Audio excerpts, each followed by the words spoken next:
I got is I'm driving all the way across the country, and this I'm happy to announce is our last stop, and we're in with a bang. We got you. No pressure at all. So Graham, no, you're not ruining this. You're one of my guys. All right, good. Don't make it awkward. So one of the things that I'm talking about theme-wise is toughness. Like, you know, all fighters are tough. You know, we know that. But what makes, you know, what did you find in yourself to get through some of those battles? You know, to go against big odds like you did in the first fight with George. You know, where does that come from? As far as being tough? No, your ability to dig in. You know what I mean? Perseverance? Yeah, that's good. That's on the wall downstairs. Yeah, I saw it. I read it. Yeah, thank you very much. Thank you. You know, either you're a fighter or you're not. At the end of the day, you know, I've always knew I was a fighter. You know, and then with the training gives you confidence for the fight. Mm-hmm. You know, you train the right way. You're with the right people. And the way I always looked at it, and I don't know if I'm answering your question correctly, is how I prepared for a fight. And you know, you fight the way you train. Mm-hmm. So I always had Renzo. Renzo took me under. He's my mentor, Renzo Gracie. He always, and being a fighter himself, he always instilled in me, you know, like when he was going up against like Oleg Tentaroff and all these bigger dudes, and he's fighting a guy for an hour, Kakuta in Japan, and you know, I remember I was one time in Japan, like cornering him as a purple belt. He took me. See, I seen that. You know, I used to get fired up before my fights, almost make it like a street fight in my head. Mm-hmm. You know, because I used to, you know, get some scraps as a kid. But as I gotten older, and I've seen this from Renzo, I've taken more pride in how calm I could be. Mm-hmm. And then, I mean, I had most of my best fights were in my 30s. Mm-hmm. And I lost some athleticism. And, you know, but just the experience is a huge, huge factor in as far as, you know, with your mindset in there. And also the training, like what I said with Renzo, with the mindset of his mindset as being a warrior. And also Ray Longo, who instilled in me the belief that I could pull the shit off that we're doing mm-hmm. in the school. That I could. Hey Jason, you know I got ADD. Don't try to sneak out of here. This is one of my star brown belts. You should get him on there. Yeah.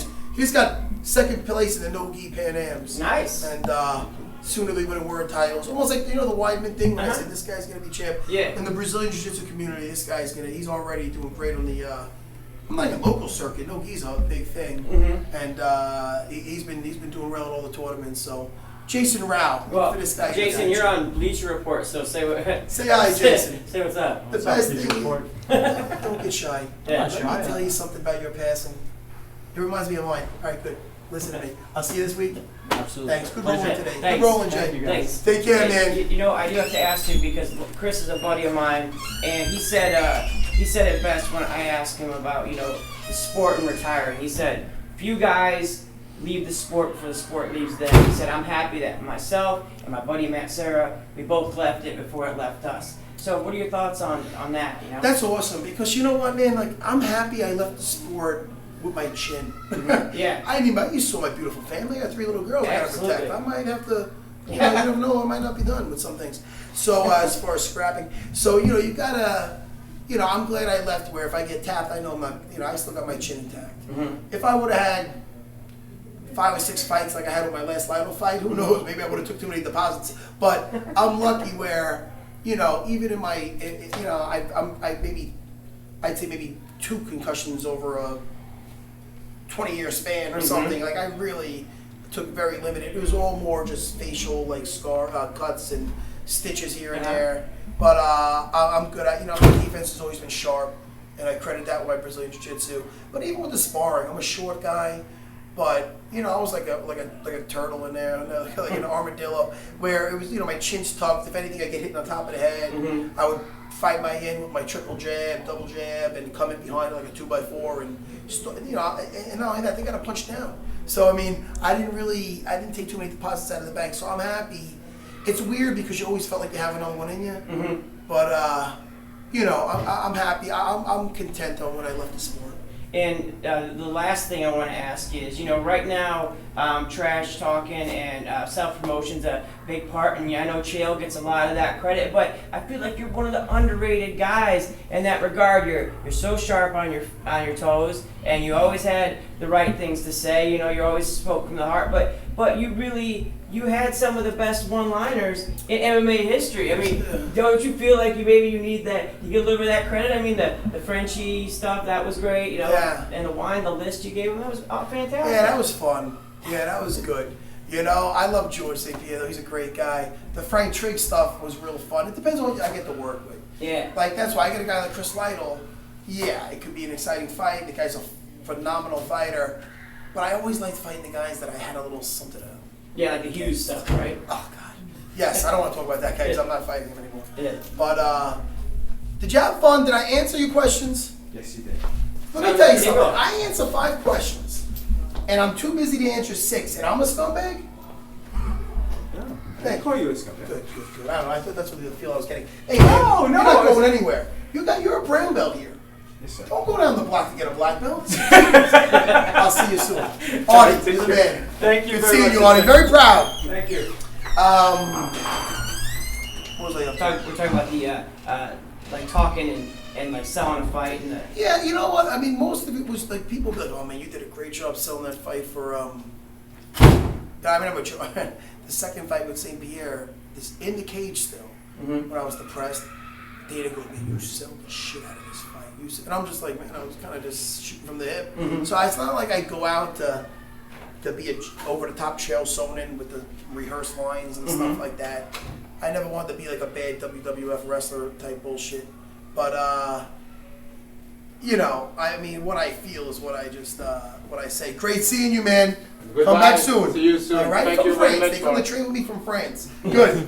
Good seeing you, very brother. much. But like the Frank Trigg one was a lot of fun because he comes across like a bad WWE wrestler, and he had a tramp stamp, so that was great. Thank God I beat that guy. That guy would have been a way worse winner than he was a loser. You know what I mean? But man, I had fun. I had a lot of fun in my career, and again, at the end of the day, we got to the very top.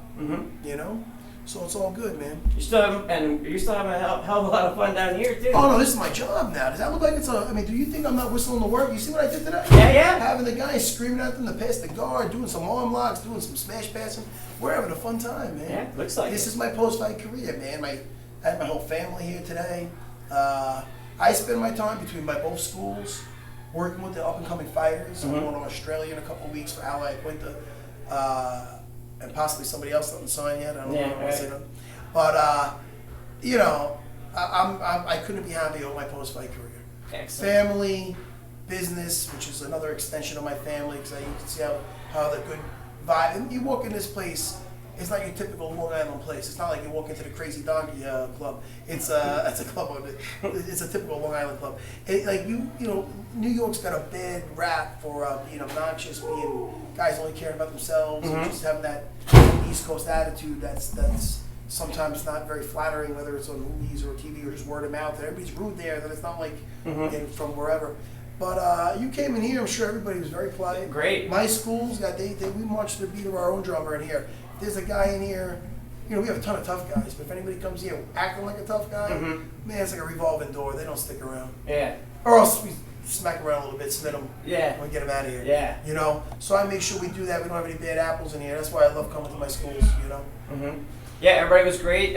Thank you so much for your time. And for this trip, it started out, like I said, in January, went coast to coast. Damn. It's an honor to finish this up. What am I seeing this thing on air? It's coming. It's the stuff will be up today. Some of the stuff. What? We're giving some of the stuff today, but the bigger video piece will be out in the next couple of weeks. Oh, snap. Yeah. Well, you got my number. Give me a text where I can get this. Yeah. Before you guys leave, I'm giving you a bunch of free shit. Yeah, did you hear that? You got that? All right, Matt. Excellent. Thanks, Just man. in case, though, give me your credit card. No, No, it's good. Guys, awesome, man. All right, Road Trippers, thanks.